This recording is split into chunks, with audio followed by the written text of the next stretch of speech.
Good afternoon Harish, बताइए कौन से स्टॉक्स है इस वक्त आपके रेडार पर। मानसी जी, मेरा आपका पहला स्टॉक है। मेरे पास दो स्टॉक से रडार पे। पहला स्टॉक है अपोलो हॉस्पिटल्स। देखिए, अपोलो हॉस्पिटल हमने पिछले हफ्ते में भी हमने कवर किया था।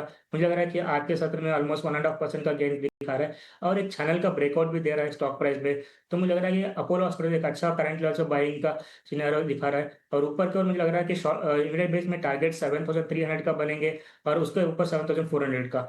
तो मुझे लग रहा है कि अपोलो हॉस्पिटल्स बाय करना चाहिए करंट लेवल्स पे।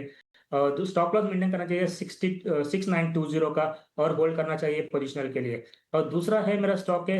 देखिए, रियल एस्टेट में भी कुछ चुनिंदा स्टॉक में पिछले हफ्ते में थोड़ा बहुत सेल ऑफ देखने मिला था, फिर से एक बार रिबाउंस देखने मिल रहा है। उसमें से एक पहला स्टॉक है ओबराय रियलिटी। देखिए, ओबराय रियलिटी पिछले हफ्ते में थोड़ा डिप देखने मिला था और वहां से शार्प रिकवरी भी देखने मिल रहा है। तो मुझे लग रहा है कि ओबराय रियलिटी में और वॉल्यूम्स भी लगातार बढ़ रहे हैं कंटिन्यूअसली।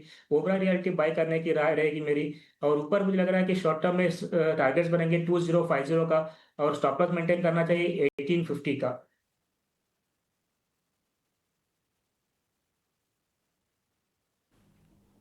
जी बिल्कुल। और हरीश, इसके अलावा ऑफ कोर्स आपके जो पिक्स जो है हमारे सामने आ गए, खास करके रियलिटी स्टॉक्स पे बहुत अच्छी मोमेंटम आई है, रिकवरी। और देखा जाए तो निफ्टी रियलिटी इंडेक्स जो है सेकंड लार्जेस्ट गेनर भी बन गया है आपके पूरे मार्केट्स में। लेकिन ऑफ कोर्स आईटी स्पेस में भी जो है मेरी सवाल रहेगी। आईटी जो स्पेस है पिछले 2 सेशन से बहुत स्ट्रेंथ दिखा है। ऑफ कोर्स वॉलिटिलिटी आई थी बाजार में, लेकिन आईटी एकमात्र सेक्टर था जो दिन के शुरुआत में भी स्ट्रेंथ दिखाया। तब आईटी में ऑफकोर्स लार्ज कैप्स नेम्स भी हैं, मिड कैप नेम्स भी हैं, जिसके वैल्यूएशन थोड़े हायर साइड में। हरीश, टेक्निकली आईटी स्टॉक में आपके क्या पिक रहेंगे, ज़रा बताएं।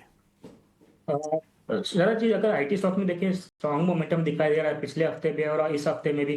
कहीं पे ज्यादा कुछ वीकनेस नहीं है और मुझे लग रहा है कि एक स्टॉक है इसमें मेरे डारा पे, जो है परसिस्टेंट सिस्टम्स। देखिए, परसिस्टेंट सिस्टम्स कंटिन्यूअसली होल्ड कर रहा है 200 मूविंग एवरेज के ऊपर। तो मुझे लग रहा है कि परसिस्टेंट सिस्टम्स एक अच्छा करंट लेवल्स पे बाइंग का सिनेरियो दिखा रहा है। जिस तरीके से मोमेंटम बिल्टअप हो रहा है और वॉल्यूम के साथ गेन हो रहा है, तो मुझे लग रहा है कि इसका मोमेंटम ऊपर की ओर कंटिन्यू रहेगा आगे भी। तो ऊपर लग रहा है कि 6300 तक हम लोग एक्सपेक्ट करते हैं। 6300 लेवल तक हम ऊपर की ओर मैं एक्सपेक्ट कर रहा हूँ टारगेट्स का। और किसी को बाइंग है तो बिल्कुल होल्ड करना चाहिए। ऊपर 6300 का लेवल सिमुलेट बेस में दिख रहा है। अगर ये निकलता है तो मुझे लग रहा है कि 6500 लेवल्स भी देखने मिल सकते हैं पोजिशनल बेसिस में। और करंट लेवल से किसी को बाय करना है तो मुझे लग रहा है कि 5850 का स्टॉक मेंटेन करके बिल्कुल बाइंग कर सकते हैं। परसिस्टेंट सिस्टम्स मुझे लग रहा है कि परसिस्टेंट अच्छा करंट लेवल पे अच्छा है। और दूसरा, दूसरा चीज है कि इन्फोसिस मुझे ये सही लग रहा है, क्योंकि इन्फोसिस का चार्ट स्ट्रक्चर देखते हैं तो इन्फोसिस में भी एक ब्रेकआउट दिया था पिछले हफ्ते में और कंसोलिडेशन हो रहा है अभी।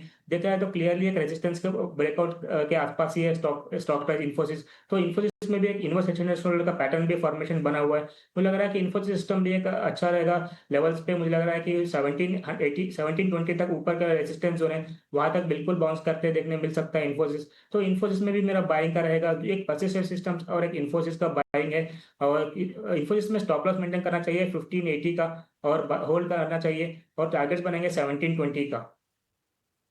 चलिए, ये मिड कैप आईटी पर इन पर्टिकुलर परसिस्टेंट सिस्टम पर एक नजरिया बनता हुआ, लेकिन प्रधानमंत्री नरेंद्र मोदी जी 3 दिवस